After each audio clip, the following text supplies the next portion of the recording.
하나님 오늘 우리에게 주시는 말씀은 누가복음 7장 36절에서 50절까지의 말씀입니다. 누가복음 7장 36절에서 50절까지의 말씀입니다. 자, 우리 한 절씩 한 절씩 오늘 교독하는 시간을 가지도록 하겠습니다. 한 바리새인이 예수께 자기와 함께 잡수시기를 청하니 이에 바리새인의 집에 들어가 앉으셨을 때에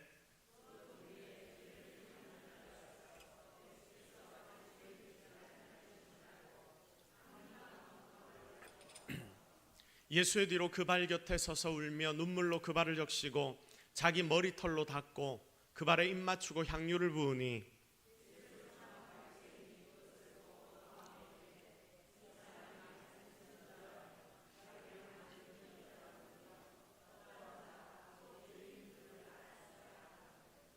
예수께서 대답하여 이르시되 시몬아 내가 네게 이를 말이 있다 하시니 그가 이르되 선생님 말씀하소서.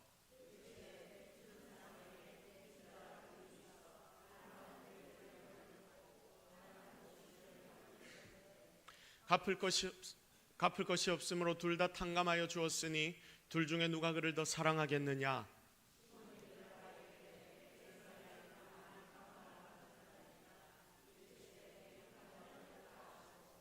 그 여자를 돌아보시며 시몬에게 이르시되 이 여자를 보느냐.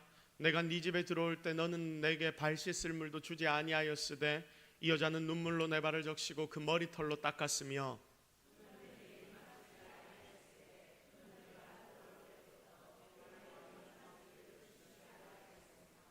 너는 내 머리에 감람유도 붓지 아니하였으되 그는 향유를 내 발에 부었느니라.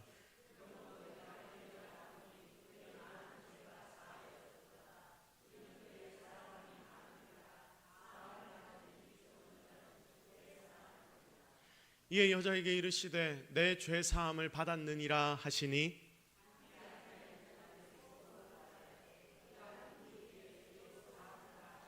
함께 읽겠습니다. 예수께서 여자에게 이르시되 네 믿음이 너를 구원하였으니 평안히 가라 하시니라. 아멘. 자, 관계, 사랑의 핵심이다라는 제목으로 하나님의 말씀 증거하도록 하겠습니다. 할렐루야. 자, 주님의 이름으로 여러분을 환영합니다. 이 시간 이 자리에 온 여러분 가운데 하나님의 놀라운 은혜가 있기를 예수 그리스도의 이름으로 축복합니다. 자, 이 비를 뚫고 이 자리에 온 이유는 우리가 바로 하나님을 만나기 위해서입니다. 제가 어젯밤에 교회에서 자는데 교회에서 잤거든요. 근데 밤새 비바람이 너무 무서웠습니다. 교회 건물이 날아갈 것만 같았습니다. 그래서 오늘 새벽에 특별하게 새벽 기도 오신 우리 성도분들에게 기도 요청을 했습니다. 예배 시간에 성도들이 예배 오지 않고 싶다는 마음이 들지 않게 하나님 비바람 이 정도 하면 절대 안 됩니다. 하나님 예배 시간에 이 일기를 주장하여 주옵소서. 이걸 위해서 함께 기도하자고 했거든요.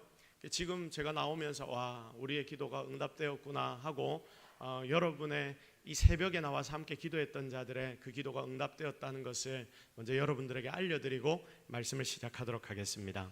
여러분 우리가 이렇게 이 자리에 다 모였는데 우리는 하나님을 만나기 위해서 사실 이곳에 온 것입니다. 그래서 이곳에서 해야 하는 가장 중요한 일이 그러면 무엇일까? 여러분 무엇일까요? 여러분이 이 자리에서 해야 하는 가장 중요한 일, 하나님 앞에 예배드리기 위해 우리가 이 자리에 왔으니까 예배드리는 것은 당연한 것인데 우리가 예배드리기 위해 이 자리에 왔는데 그러면 그것보다 더 중요한 일이 여러분에게 있다고 한다면 그것은 과연 무엇이겠습니까? 그게 뭐냐면 끊임없이 하나님과 이 자리에 있는 나와의 관계를 기억하고 돌아보는 것입니다. 여러분 이게 성도의 삶의 핵심입니다. 나와 하나님과의 관계가 지금 어떤가?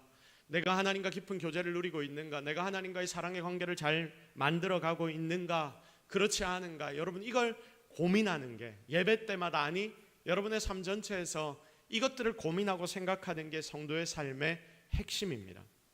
주기도문을 우리가 자주 고백을 하죠. 아마 여러분 모두 이 주기도문을 외우고 있을 것입니다. 근데 여러분 이 주기도문을 보면 예수님께서 이 땅에 계시면서 제자들이 예수님 기도를 어떻게 해야 됩니까? 주님 우리에게 기도를 가르쳐 주십시오 라고 질문했을 때 주님이 그 제자들에게 그리고 지금 우리들에게 가르쳐 주신 기도가 주기도문이거든요. 그러니까 여러분 이 주기도문을 한번 보시면 우리가 어떻게 기도해야 되는지를 다 알게 됩니다. 성경에서 예수님의 생애를 쭉 살펴볼 때에 예수님의 생애 전체가, 그리고 예수님 매일의 삶의 시작과 끝이 무엇이었냐면 기도였습니다. 기도로 시작해서 기도로 끝을 내었고, 그리고 그 일생 가운데 항상 하나님과 관계하고 교제하는 이 기도의 시간이 예수님께는 사라지지 않았습니다. 자, 그러니까 기도가 예수님의 그 전문 분야였다라고 말할 수 있을 것인데, 그래서 이 중요한 기도를 주님이 우리에게 가르쳐 주신다라고 하면 우리는 진짜 잘 배우면 우리도 기도의 전문가가 될 수 있다는 말이거든요. 그래서 그분이 본질 하나님이시기 때문에 더 기도에 대해 정확하게 아셔서 우리에게 기도를 가르쳐 주실 수 있었던 것입니다. 그러면 예수님이 우리에게 주기도문을 가르쳐 주시면서 첫 번째, 가장 먼저 우리에게 기도의 서문을 이렇게 하라라고 말씀하셨는데, 그 기도의 첫머리를 무엇으로 시작하라고 주님이 우리에게 가르쳐 주셨습니까? 하늘에 계신 우리 아버지여. 자, 이 말이 무슨 말입니까? 우리가 기도를 할 때 너희의 기도의 대상을 정확하게 알아야 되는데, 너희들은 누구에게 기도하는 자들이어야 한다? 하나님께 기도하는 자여야 한다. 그런데 그 하나님은 어떤 분이시다? 지금 어디에 계신 분이시다? 하늘에 계신 분이시다. 하늘에 계신 분이신데 그분은 하나님이시지만 또한 어떤 자리를 가지고 계시다? 나의 아버지의 자리를 가지고 계시다. 그래서 여러분, 이 첫 마디가 굉장히 중요합니다. 하늘에 계신 우리 아버지여. 하늘에 바로 나의 아버지가 계신데 그 나의 아버지가 누굽니까? 하나님이 되는 것입니다.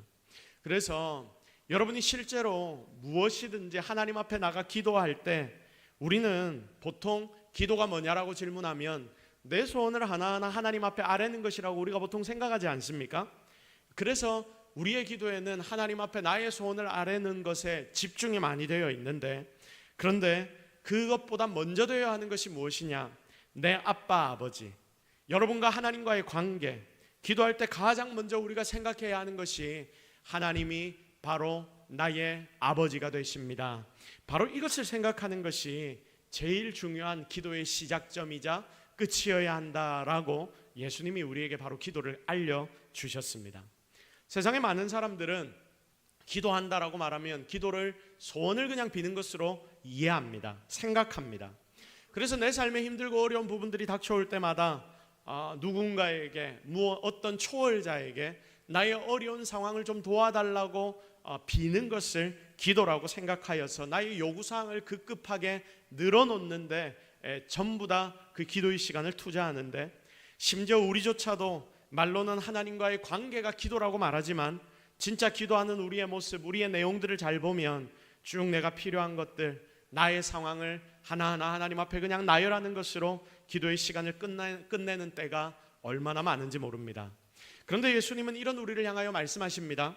하늘에 계신 내 아버지라고 먼저 기도해라. 하늘에 너희 아버지가 계신다는 것을 너희들이 기억하며 살아라. 매일매일의 삶을 살 때에 너희들의 진짜 아버지 되신 하나님이 지금도 함께 하시며 하늘에서 너희들을 위하고 계신다. 니들이 기도하는 대상인 하나님은 니들의 아빠야. 바로 이것을 잊지 마. 그러니 무엇으로 우리가 기도해야 합니까? 친밀함으로 하나님 앞에 나가서 하나님 앞에 아뢰고 조곤조곤 대화해야 하는 것이다. 이런 관계성, 이런 교제, 이걸 우리는 지금 이곳에서 하나님과 함께 누리고 가져야 하는 것입니다. 그래서 정말 중요한 부분입니다. 우리 다 같이 따라해 봅시다. 하나님과의 관계를 더 깊이 해야 한다. 시작. 하나님과의 관계를 더 깊이 해야 한다. 하나님이 여러분의 누구시라고요? 아버지가 되십니다. 다시 한번, 하나님이 여러분의 누구시라고요? 아버지가 되십니다. 사랑하는 여러분, 우리가 어떻게 그 하나님을 아버지라고 부르고 우리가 어떻게 하나님의 자녀까지 될 수 있었습니까? 다른 것이 아닙니다. 예수 그리스도, 그분의 십자가 사역으로 인해서 우리는 더 이상 이 세상에 속한 자들이 아니라 하나님께 속한 자가 이제는 되었는 줄로 믿습니다. 그래서 지금 여러분에게 가장 필요한 것은 하나님과의 관계가 되는 것입니다. 오늘 묵상하는 이 본문에서 우리는 이 관계에 대한 부분에 대하여 다시 한번 자세히 살펴보려고 합니다. 말씀을 묵상하여서 오늘 이 시간 하나님과의 관계가 제대로 회복되는 정말 하나님의 귀한 자녀들, 우리 성도들 모두가 되기를 주님의 이름으로 축복합니다. 자, 어느 날 예수님은 시몬이라고 하는 바리새인으로부터 식사 초대를 받았습니다. 그리고 그 집에 들어가서 식탁에 딱 앉으셨습니다. 바리새인들이 예수님을 좋아했습니까? 좋아하지 않았습니까? 좋아하지 않았습니다. 어떻게든지 예수님을 걸어 넘어뜨리려고 했고, 결국 십자가에 예수님을 달아 죽였던 자들도 누구였냐면 이 바리새인들이 주축이었습니다. 자, 그래서 매일 꼬투리를 잡기 위해 항상 예수님을 쫓아다니던 자들이 바리새인들이었습니다. 그런데 그 중에 덜어는 별종들이 있죠. 어디를 가도 별종들이 있습니다. 예수님에 대해서 바리새인인데도 불구하고 좀 좋게 생각하여서 예수님에 대해 좀 더 알기를 원하는 자들이 있었는데, 그들 중 하나가 오늘 예수님을 초대했던 바리새인인 시몬이었던 듯합니다. 지금 바리새인의 집에 예수님이 들어가셨습니다. 그런데 예수님은 가시는 것도 인생들을 차별하지 않으십니다. 5장의 말씀을 보면 당시에 배척받고 욕을 듣던 세리의 초대에도 예수님은 응해 주셨기 때문입니다. 그리고 거기다 성경을 보면 예수님은 항상 아프고 고통당하는 하층민들, 이들과 예수님이 항상 함께하여 주셨습니다. 그래서 주님의 마음은 한결같았던 것이죠. 누구든지 나를 초대하면 나는 그들 가운데 어떻게 할 것이다? 들어가게 될 것이다. 모든 인생들을 사랑하셨던 예수님, 그러니까 예수님께 누가 잘하느냐 누가 못하느냐 이것에 따라 예수님은 차별하시는 분이 아니시고, 예수님의 말꼬리를 잡고 흔들기 위해 노력하던 바리새인이라 하더라도, 또 죄인 중에 괴수라고 하더라도 주님은 누구든지 나를 초대하면 나는 그들과 함께 할 거야. 주님은 그 초대에 응하셨던 것입니다.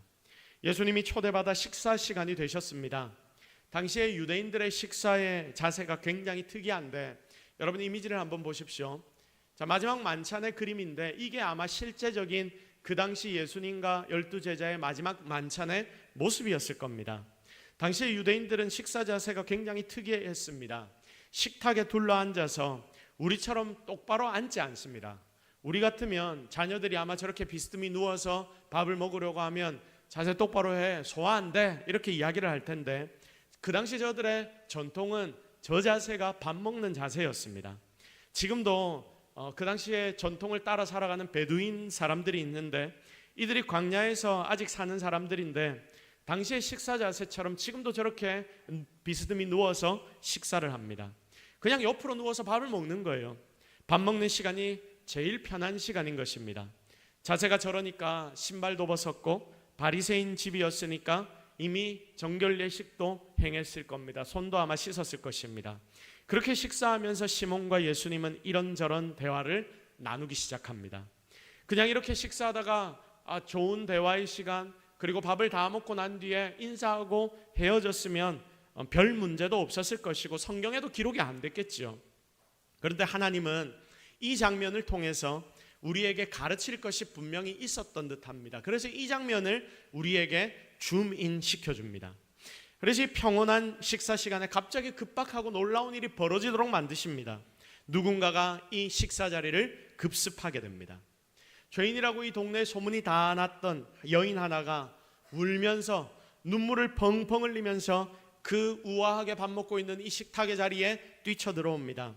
이게 무슨 상황인가 생각할 여유도 없이 갑자기 예수님의 발 앞에 나와 평생 가장 소중하게 여겼던 옥합에 담긴 향유를 냅다 깨뜨려서 예수님의 발에 바르기 시작합니다. 그리고 그 비싼 걸 아까워하지도 않고 모든 것을 예수님께 쏟아부어 버립니다. 주변 사람들은 황당하고 놀라서 이 여인을 무슨 말할 시간도 없고 그냥 멍하니 쳐다보고 있습니다. 이게 뭔 일인가 싶었겠죠. 그런데 그게 끝이 아닙니다. 수건이나 비싼 것으로 주님의 발을 닦아드려야 할 터인데, 그 여인은 자기 머리를 풀어서 눈물로 예수님의 발을 닦기 시작합니다. 여러분 한번 그 당시 상황을 상상해 보십시오. 내가 저 식탁의 자리에 한 자리에서 이렇게 해서 비스듬히 누워서 무언가를 먹고 대화를 하고 있는데, 여러분 죄인이라고 불리던 한 여인, 이 마을에서 유명한 한 여인이 갑자기 펑펑 울면서 자기들이 밥을 먹는데 그것도 이 유대인의 자리에 들어와 귀한 향유를 가지고 와서 냅다 깨워버리는데, 여러분 이 향유는 향기가 굉장히 좋은 기름이거든요.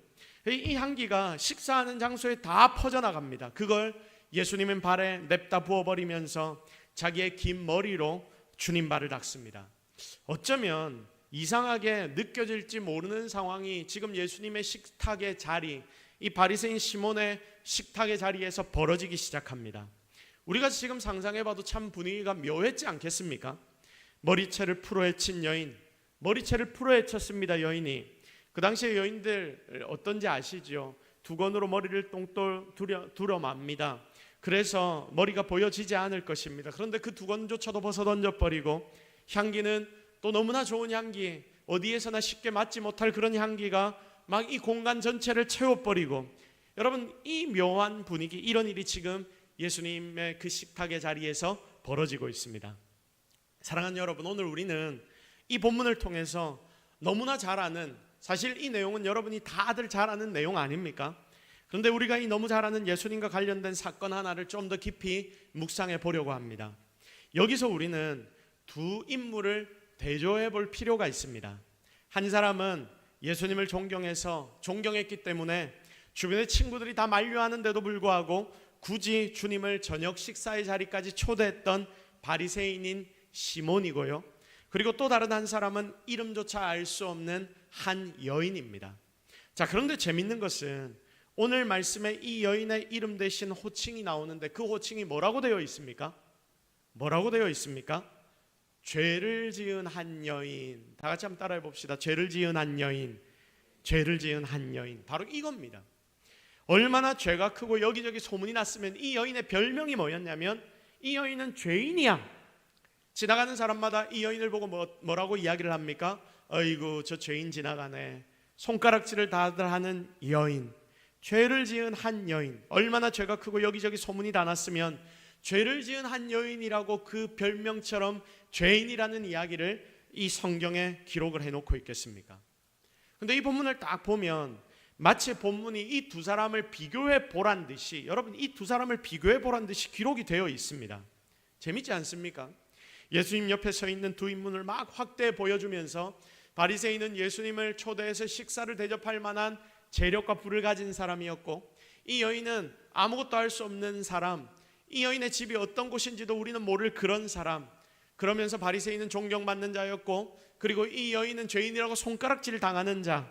정말 대조되는 이 두 인물을 막 확대해서 보여주면서 이 둘 사이에 니들이 뭔가를 좀 발견해봐라는 듯이 말씀을 전개해 주시고 계십니다. 먼저 바리새인인 시몬, 그리고 예수님의 사람을 보는 판단의 기준의 다름이 제일 먼저 나타나고 있습니다. 여러분, 여기에는 굉장히 큰 차이가 있습니다. 어떤 차이입니까? 시몬은 그 사람이 얼마나 의로운지로 사람을 판단합니다. 그런데 예수님은 누가 의로운지 이게 판단의 기준이 아닙니다. 시몬과는 달랐습니다. 이 부분, 예수님의 판단 기준이 사실 오늘 말씀의 가장 핵심적인 포인트 부분입니다. 그러면 예수님이 사람을 보시는 기준은 무엇입니까? 뭐라고 본문은 우리에게 가르쳐 주고 있습니까? 예수님이 이 말씀 속에서 사람을 판단하시고 보시는 그 기준, 이 본문이 우리에게 가르쳐 주는 주님의 사람을 보는 기준이 무엇이냐? 그것은 바로 누가 예수님을 더 많이 사랑하느냐. 성경에 그렇게 기록이 되어 있죠. 누가 예수님을 더 많이 사랑하느냐, 이것입니다. 누가 더 사랑하느냐, 누가 더 예수님을 사랑하느냐, 누가 우리 주님을 더 사랑하느냐, 여기에 핵심이 있다, 그 말입니다. 36절 말씀을 한번 보실까요? 한 바리새인이 예수께 자기와 함께 잡수시기를 청하니 이에 바리새인의 집에 들어가 앉으셨을 때에, 자, 여기에는 시몬이, 바리새인인 시몬이라는 사람이 예수님을 위해 행했던 사랑의 표현이 무엇인가가 기록이 되어 있습니다. 그는 예수님을 자기 집에 초대했습니다. 그리고 예수님을 초대해서 자기 집에 근사한 식사의 자리를 펼칩니다. 그러니까 식사 대접을 하는 것입니다. 다른 바리새인들은 하지 않는 일을 이 바리새인인데도 불구하고 예수님을 모셨다고 하면 주적, 우리의 적, 가장 강력한 적, 주적을 집에 불러들였다고 해서 이게 욕먹을 일이거든요. 그런데 그럼에도 그는, 시몬이라는 사람은 주님을 자기 집에 초대를 했습니다. 여러분, 밥 한 끼 하자, 밥 한 끼 먹자, 이건 과거나 지금이나 그 사람에 대한 자기의 마음의 표현 아닙니까? 우리의 마음의 표현이거든요. 여러분, 아무나 집에 초대해서 밥 차려줍니까? 아무나 식당에 가서 좋은 자리에서 근사한 식사를 대접해 줍니까? 롯데호텔 뷔페 이런 데 요즘 한 15만 원, 16만 원 가격이 이렇더라고요, 1인 식사가. 근데 아무나 그런데 불러서 식사 대접을 합니까? 몇 년에 한 번 정말 특별한 사람에게 그런 식사를 대접하는 것 아닙니까? 그런데 여러분, 그는 예수님을 존경했기 때문에 몸소 주님을 집으로 초대해서 식사 대접을 하는 것입니다. 그의 마음에 주님을 어떻게 생각하는 마음이 있었다? 좋아하는 마음이 있었고, 사랑하는 마음이 있었고, 존경하는 마음이 있었던 것입니다. 여러분, 분명한 거예요. 그런데 바로 다음 절인 37절부터 죄를 지은 한 여인이 등장하고 있습니다. 이 여인이 예수님을 찾아옵니다. 자기 집에도 예수님을 초대할 만한 장소가 아니었던 것 같아요. 그래서 그는 집 이야기조차 하지 못하고 바리새인의 집에 있는 예수님을 향해 쫓아 들어옵니다. 그러면서 이 여인이 어떻게 예수님을 사랑했는지, 그의 사랑을 어떤 식으로 표현했는지가 이 성경의 말씀에는 기록이 되어 있습니다. 자기의 평생 가장 소중한 향유를 가지고 와서 눈물로 예수님의 발을 적시고 머리털로 예수님의 발을 닦고 이 발에 입을 맞추고 그 향유를 냅다 부어버립니다. 그럼 발 정도면 향유 조금만 있으면 충분히, 우리가 기름을 알잖아요. 이 기름을 조금만 해도 이 발에는 충분히 바를 수 있는데, 여러분, 그것도 충분할 텐데 냅다 쏟아 부어버립니다. 그 당시 여인들은 태어나면서 이 향유를 준비를 하는데, 이 향유가 뭐냐면 결혼 자금입니다. 몇 천만 원 하는 이런 결혼 자금을 준비를 해놓는 것입니다.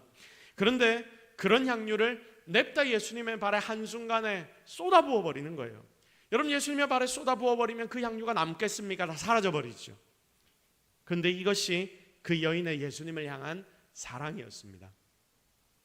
바리새인 시몬은 호의를 가지고 직접 초대해서 식사 대접을 합니다. 물론 이것도 참 잘한 일입니다. 그러나 여러분, 이 정도의 표현은 시몬이 예수님께만 했던 사랑 표현은 아니었을 겁니다. 유대인들은 과거의 율법을 통해서 이웃 대접하는 것을 복받는 비결으로 생각했습니다. 아까도 이야기했지만 지금도 그 동네 사는 베두인 민족은 여전히 전통을 살아가고 있거든요. 유목민으로 양을 치면서 천막을 치고 그렇게 살아가는 사람들인데, 그들에 대한 다큐멘터리 이런 것도 굉장히 많은데, 이들은 그 당시의 전통을 그대로 가지고 있습니다. 손님이 찾아오면 천막 같은데 손님을 초대해서 그냥 지나가는 사람이라고 하더라도 불러들여서 차를 꼭 한 잔 대접하고 보내는 것이 그들의 전통입니다. 아직까지도 그 당시 과거의 전통이 남아있는 것입니다. 그 말이 뭐냐? 시몬이 예수님께 호의를 가지고 식사 자리까지 초대를 하긴 한 건 맞지만, 실제로 이 정도의 호의는 다른 사람들에게도 많이 보여줬던 그런 호의 중에 하나였다, 이것이죠.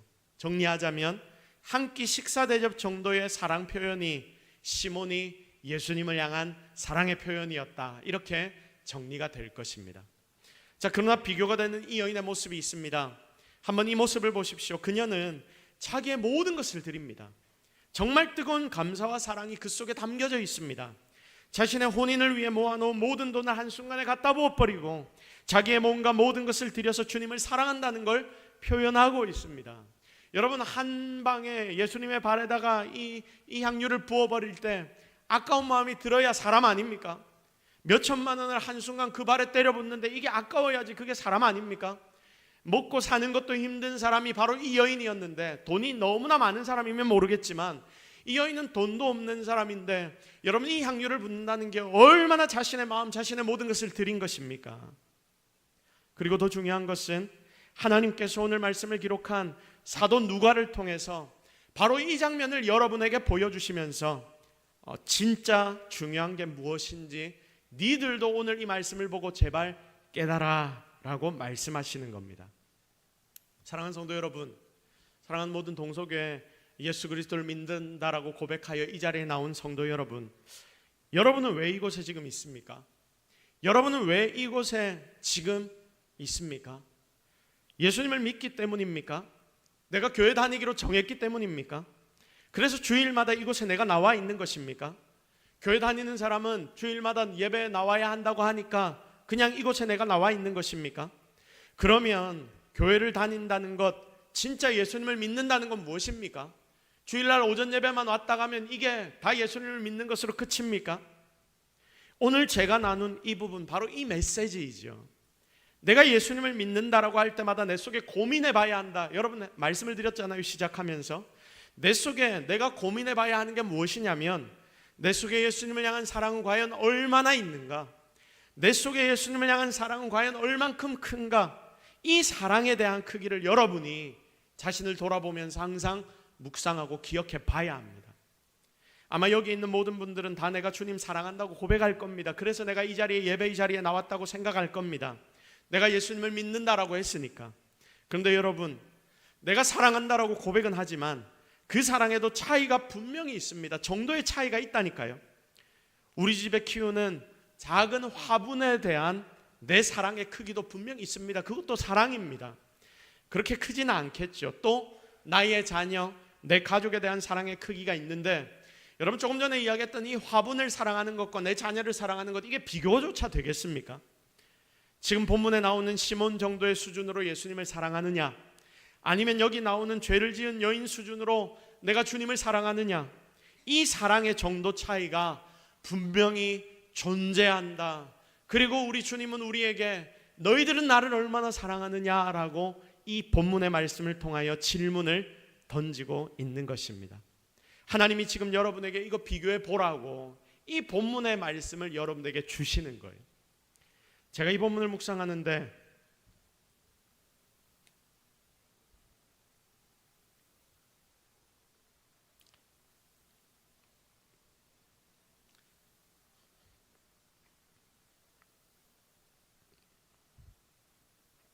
제 마음에 덜컥 겁이 납니다. 나는 이 여인처럼 주님 사랑하고 있는가? 오히려 시몬처럼 주님 사랑하는 때가 더 많았던 것 같은데, 우리가 겉으로 보기에는 목사고 장로고 권사고 집사고 그럴듯해 보이지만 제일 중요한 이 예수님에 대한 사랑, 그 사랑은 왜 이렇게 수준이 여전히 낮은 것일까? 이러면 안 된다는 생각에 제 마음이 너무나 덜컥 내려앉았습니다. 하나님이 오늘 우리에게 말씀하십니다. 율법 많이 공부한 바리새인과 죄인인 한 여인, 우리가 보기에는 너무나 이 둘 차이가 크거든요. 바리새인이 비교도 못할 정도로 나아 보이거든요. 그러니까 우리 하나님도 이 바리새인의 믿음을 더 기뻐하고 받아주실 줄 알았는데, 실제로 겉으로 보기에 그들이 훨씬 잘하는 것 같으니까, 그런데 실제로 하나님은 무엇을 더 가치 있게 봐주시는가? 이 죄인인 한 여인의 모습을 내가 더 기뻐한다라고 말씀하시는 것입니다. 이 말씀이 오늘 여러분의 가슴에 정말 박히기를 주님의 이름으로 축복합니다. 성도 여러분, 그럼 본질적인 질문을 하나 던져봅시다. 나는 왜 예수 그리스도를 이 본문의 여인처럼 뜨겁게 사랑하지 못하는 것입니까? 여러분은 왜 예수님을 그렇게 사랑하지 못합니까? 나는 왜 주님 위해서 목숨을 걸고 충성하지 못하는 것입니까? 주님을 믿고 그분을 사랑한다고 내가 말로는 고백하잖아요. 그런데 내 감정이 고양되면 찬양하다가 눈물을 내가 흘리기도 하는데, 왜 그러면서도 나는 주님을 이렇게까지 이 여인처럼 사랑한다고 진짜 그렇게 사랑하지는 못하는 것입니까? 맨날 사랑하려고 하면 내 삶에 걸리는 것들이 있고, 거기까지는 못할 것 같은 게 있고, 내 마음에 여러 상한 것들이 계속 하나님 향한 사랑까지 다 막아버리고, 무슨 이유든지 왜 나는 진짜 예수님을 제대로 사랑하지 못하는 것입니까? 혹시 나도 시몬처럼 예수님을 식사 한 끼 대접하는 정도의 아주 적당한 사랑만을 하고 있는 것 아닙니까? 적당히. 왜 이 여인처럼 내 눈물로 주님의 발을 씻기는 뜨거운 사랑이 지금 내 속에는 일어나지 않는 것입니까? 오늘 저와 여러분이 회복해야 할 것이 무엇이냐? 바로 이런 하나님과 나와의 관계, 이런 진실되고 진한 사랑의 관계가 회복되어야 하는 줄로 믿으시기를 바랍니다. 사랑하는 여러분, 내 속에 이런 사랑이 없는 이유가 무엇입니까? 예수님에 대해 잘 몰라서입니까? 아니죠. 말씀을 내가 제대로 안 들어서입니까? 그것도 아니죠. 돈이 없어서입니까? 시간이 없어서입니까? 그것도 아닙니다. 내가 그렇게 뜨거운 사랑을 주님께 드리지 못하는 이유는 내 마음에, 여러분, 나의 무지막지하게 커서 어떻게도 처리할 수 없었던 그 큰 죄악들을 다 용서해 주셨던 예수 그리스도의 용서의 은혜, 그 은혜가 어느샌가 사라져버렸기 때문입니다. 아니면 그 사실이 아직도 현장감 있게 나에게 실제라고 느껴지지 않았기 때문입니다. 그러니까 한마디로 정리를 하면 주님이 여전히 나의 주인이 안 되셔서 그런 것입니다. 그래서 그런 거예요. 보십시오 여러분, 이 여인, 죄인이라고 불렸던 이 여인은 이전까지 자기 마음대로 살았습니다. 이게 죄인지 의인지도 모르고 자기 마음대로 막 살았습니다. 그런데 예수님을 만났습니다. 예수님께로부터 은혜를 경험했습니다. 그 은혜를 경험하니까 이전까지 자기가 살아왔던 모든 삶들이 다시금 보이기 시작합니다. 그리고 그 순간 그의 삶에 완전한 변화가 일어나게 되는 것입니다. 그래서 여러분, 이 여인을 보시면 오늘 예수님 앞에 오는 동안도 울었을 것이고 주님 앞에 오자마자 눈물을 흘리기 시작합니다. 자기 머리털로 예수님 발을 적십니다. 머리에 뒤집어 쓴 걸 다 제껴버리고 주님 주변의 사람들이 자기를 어떻게 판단할지 그런 건 생각지도 않고, 이 여인의 눈에는 다른 사람이 보이는 것이 아니라 이 집이 누구 집인지 이런 게 중요한 게 아니라 지금 이 여인의 눈에는 주님밖에 안 보이는 거예요. 주님만 보이는 것입니다.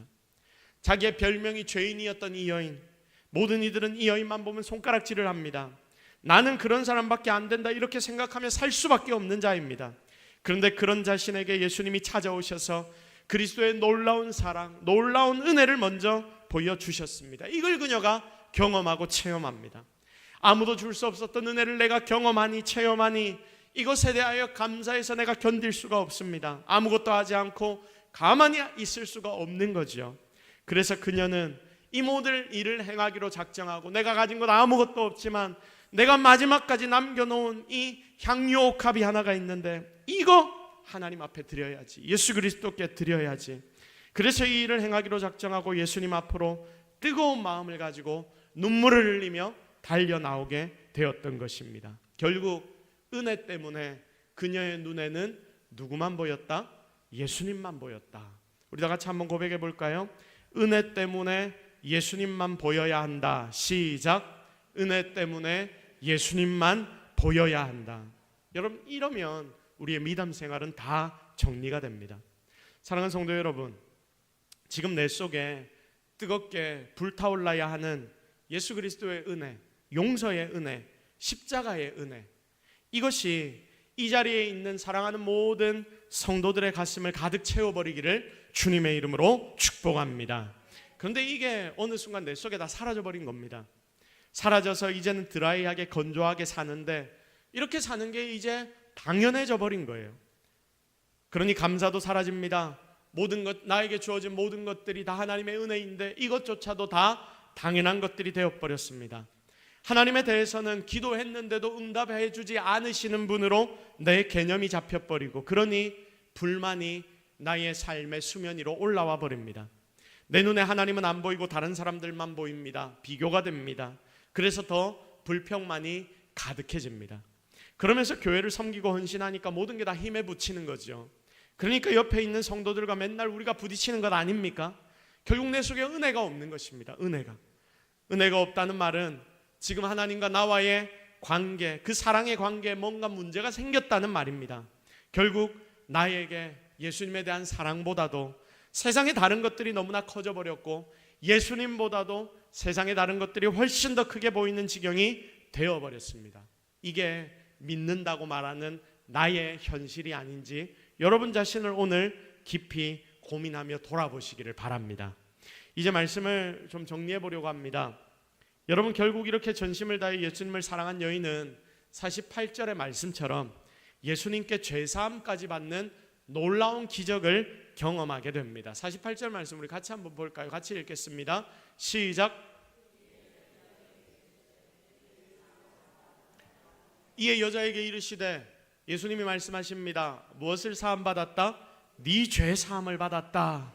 자, 이 말씀처럼 예수님께 죄사함까지 받는 놀라운 경험을 이 여인은 하게 됩니다. 이제 이전에는 죄인이란 별명을 가진 여인이었는데 이 모든 죄가 다 사라져버렸으니까 이 별명은 어떻게 변하겠습니까? 의인인 한 여인으로 이제 바뀌겠죠. 이 여인은 더 이상 죄인이 아닙니다.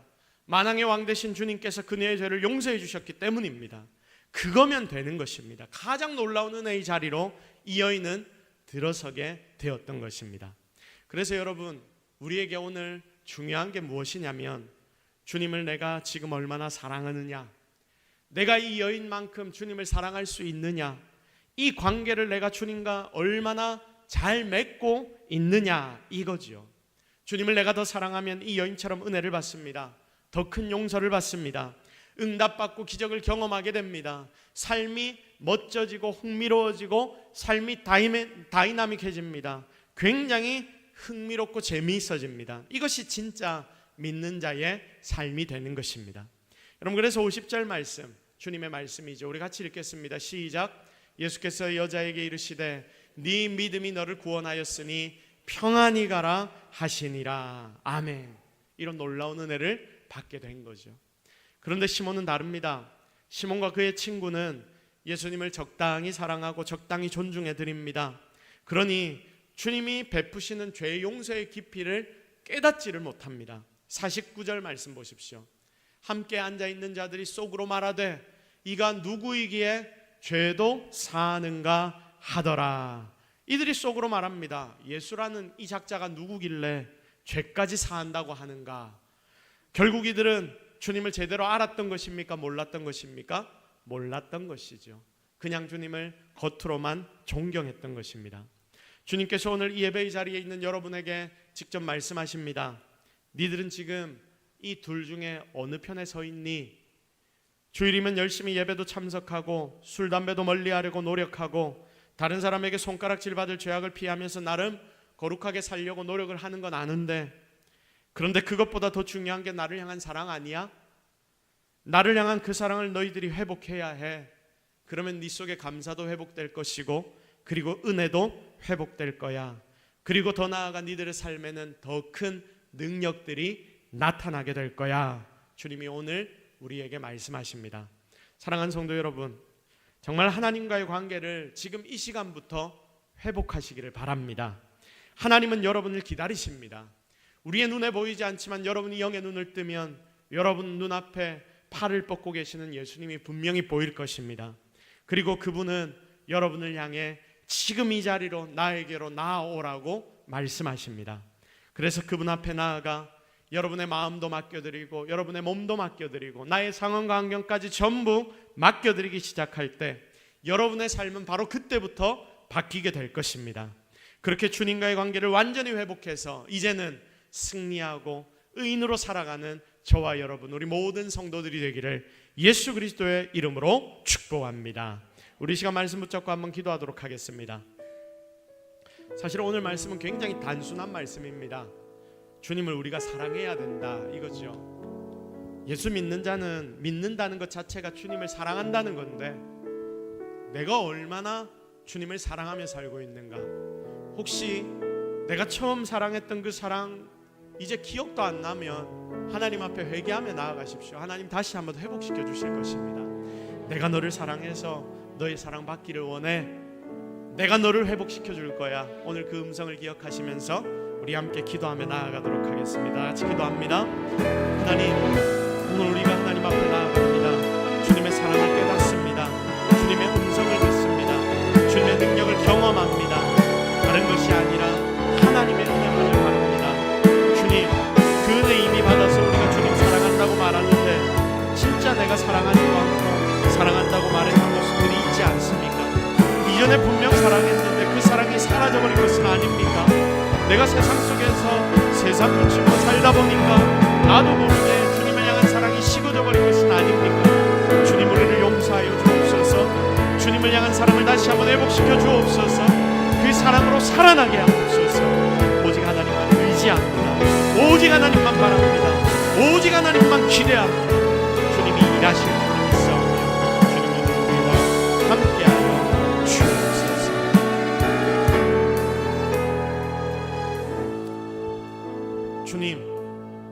주님이 우리에게 요구하시는 것은 딱 한 가지입니다. 내가 너희를 사랑한다. 너희도 나를 사랑해줘. 너희 그 무엇보다 나를 사랑해주면 좋겠어. 주님, 우리가 그 주님의 마음을 분명히 아는데 하나님, 우리는 여전히 다른 것에 신경 쓰고 다른 것 생각하고 심지어 교회에 와서조차도 다른 것들을 바라보고 있는 것은 아닌지 우리 자신을 돌아봅니다. 하나님, 용서하여 주시고 내 삶의 문제와 어려움들이 생길 때마다 나와 하나님과의 관계에 문제가 지금 있구나. 내 주변의 다른 사람들과 다른 성도들과 나와의 관계 문제가 생길 때마다 내가 하나님과의 관계에 지금 문제가 있구나, 이걸 깨달아서 본질로 돌아갈 수 있는 우리 모두가 되게 하여 주옵소서. 그래서 우리 동속의 모든 성도들은 세상 그 어떤 교회의 성도들보다 더 주님 사랑한다고 자부심을 가지고 말할 수 있는, 고백할 수 있는 그런 모든 성도들이 되게 주님이 축복하여 주시옵소서. 모든 것 다 하나님 은혜인 줄로 믿사옵고 예수 그리스도의 이름으로 기도드립니다. 아멘.